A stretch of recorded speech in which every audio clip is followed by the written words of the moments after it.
22 April 2015। আজ থেকে ঠিক 10 বছর আগের দৃশ্য।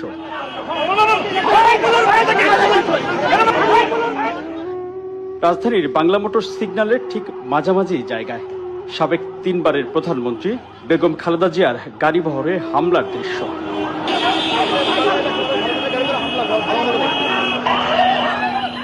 সে সময় ঢাকা সিটি কর্পোরেশন নির্বাচনের প্রচারণায় পরপর 3 দিন রাজধানী ঢাকার বুকে প্রকাশ্যে সাবেক প্রধানমন্ত্রীর গাড়িতে সরাসরি হামলা চালায় তখনকার ক্ষমতাসীন দল আওয়ামী লীগের নেতাকর্মীরা।